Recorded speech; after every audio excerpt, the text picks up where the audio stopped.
hello. Hi, hello. Hi, hello. Hi, hello. Hi, hello. My name is Beth, and this is Rad Portraits, a show where I'm sick.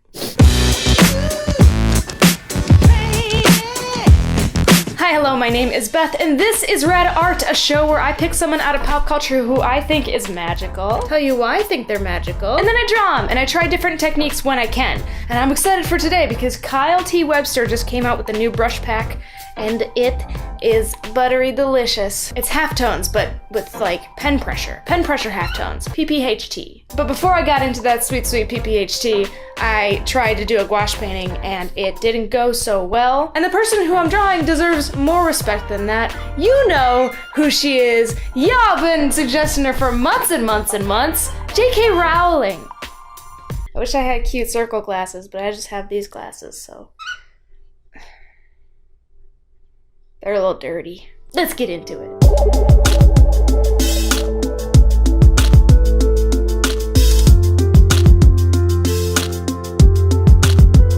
My queen, my literary mother, the woman who brought me Hermione Granger, aka my spirit animal. It's been a long time coming, but here she is on Rad Portraits, the one and only J.K. Rowling. Joanne Jo Rowling is a British novelist, screenwriter, and film producer who defined a whole generation's childhoods with her phenomenally successful book series, Harry Potter.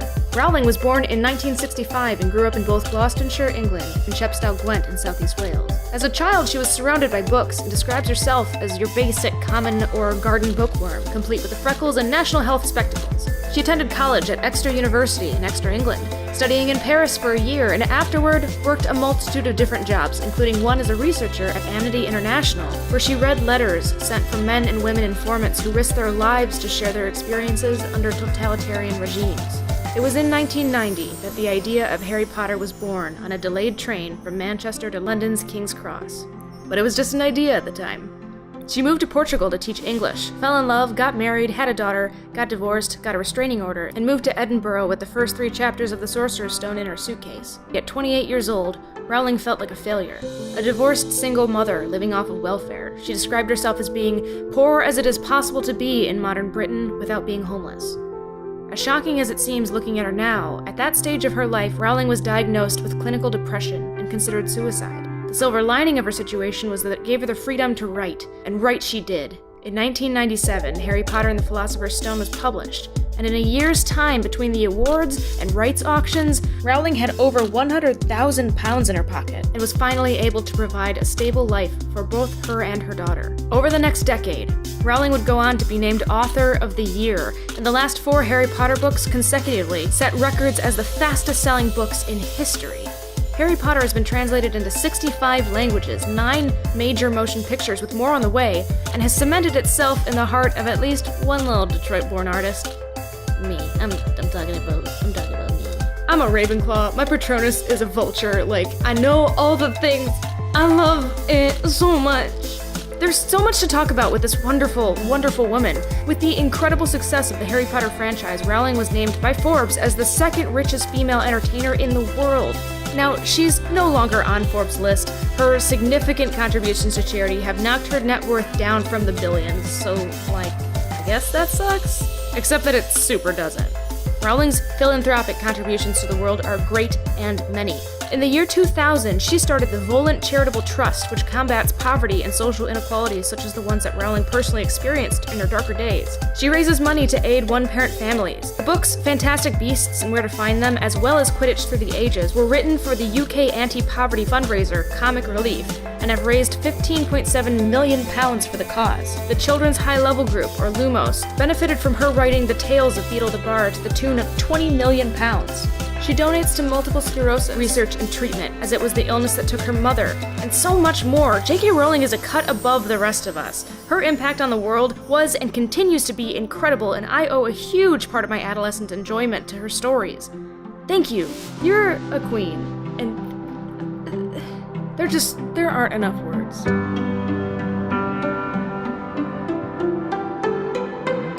I took a hiatus, but now we're back to weekly uploads. Also, you might have noticed that we are in a different location. I moved. I have a different apartment now, with a lot more natural light. If you did not know, Rad Portraits is a show where I pick someone out of pop culture, tell you what I... Oh, how does the intro go? I pick someone out of pop culture every week who I think is iconic. Tell you why I think they're iconic. And then I draw them, and I try a different technique every single time. Now, as excited as I am to get this show back into the zeitgeist, unfortunately, we're coming back on a real bummer of a time. Real sad, oh no time. On December 27th, 2016, the world's favorite princess, Carrie Fisher, passed away. And then shortly thereafter, her mother, Debbie Reynolds, also passed away. Even though I was on hiatus, I got a lot of requests to tackle them. These are two women who made such an incredible impact on the world through their respective crafts. It only makes sense for us to honor them, and this is the way that I know how to honor people who I think deserve it. So let's draw them. In the spirit of me coming back to Rad Portraits, here's an extra long video featuring two amazing women.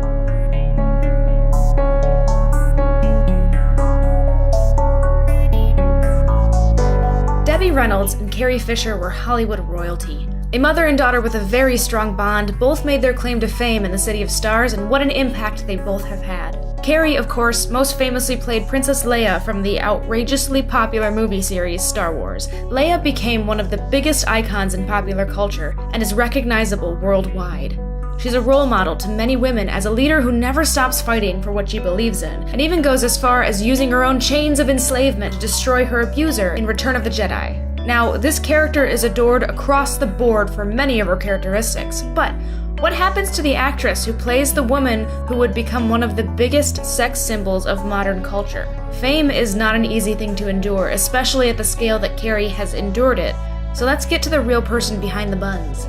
Carrie Fisher was born into fame. With America's sweetheart as your mother and one of the biggest musicians of the 50s as your father, Carrie was in the spotlight from the beginning. Carrie's impact on the world as herself has been equally as important as her fictional persona. She's been very transparent about her struggles with mental health.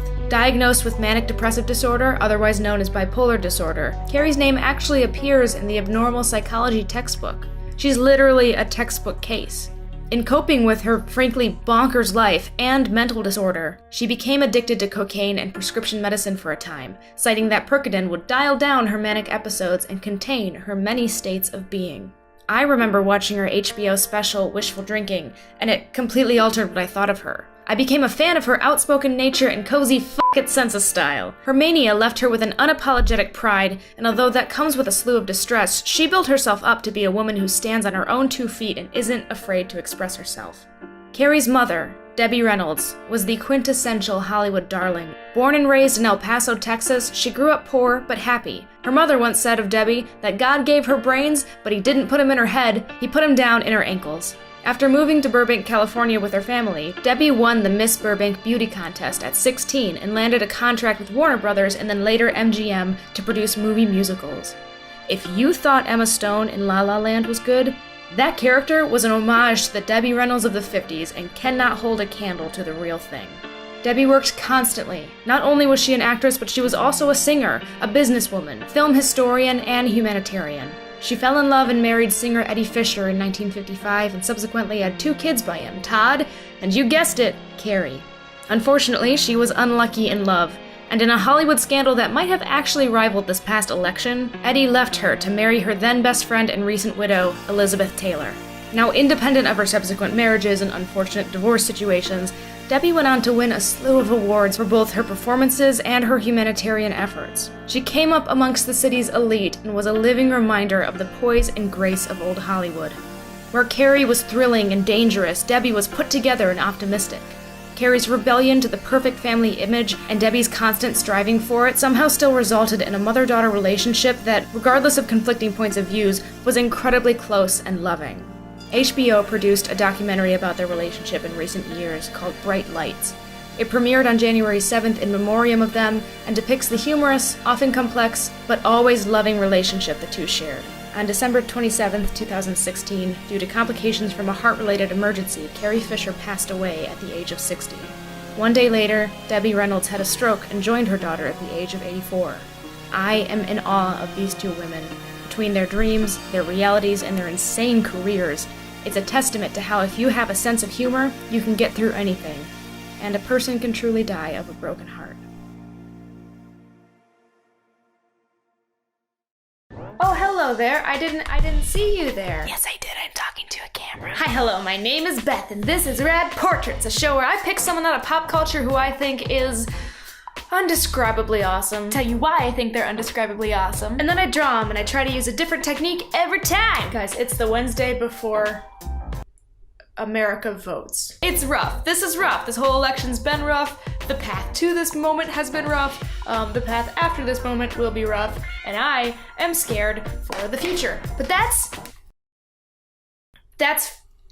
someone we can all get behind, though. Someone that I think arguably one of the best people in politics. Many of you have suggested her, being my favorite screen name of the bunch. Let's honor our first lady this week, Michelle Obama. Garrus, are you ready? Are you ready to get into it? Don't shake your head, because it's happening.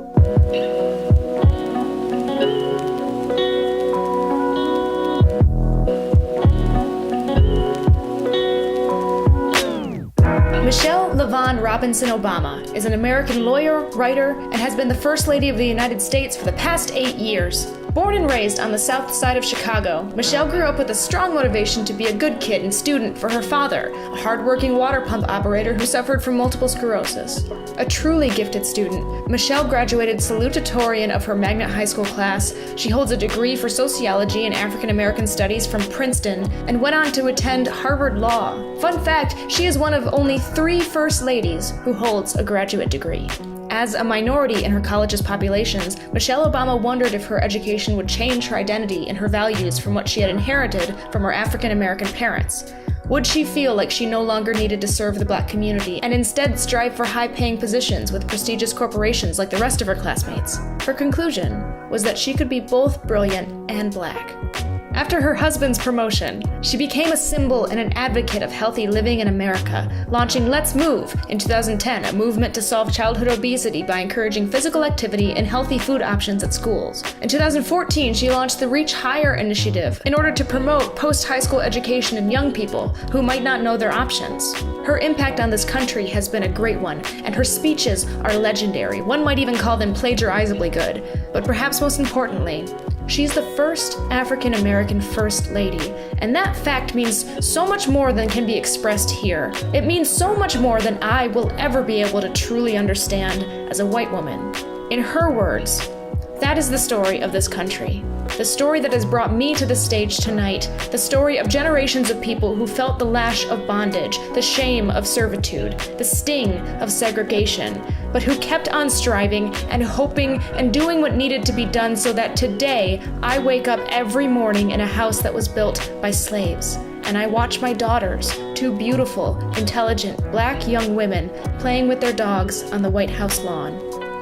It has taken a devastatingly long time for Americans to see the sight that Michelle describes here, but it's finally happened. And it's merely the cherry on top that the woman we see speaking happens to also be one of the most dignified, educated, altruistic, eloquent, and beautiful ladies who has ever been our first.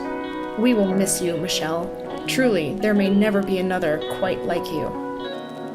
Guys, you know the drill by now. Like this video if you liked it. Subscribe to Snarled if you haven't already. If you like me and you want to see more of what I do, I have my own personal channel called Beth Be Rad. Link in the description down below. I also have a gaming channel called Fresh Plays I've been doing for a couple years. Link down in the description as well. Check out all the awesome content we have on this channel. Snarled just launched Hissy Fit. There's so much. There's so much good stuff. I am sweating so much in this sweatshirt. Leave me a comment with who you want me to draw for the next Rad Portraits, and until then, bye-bye!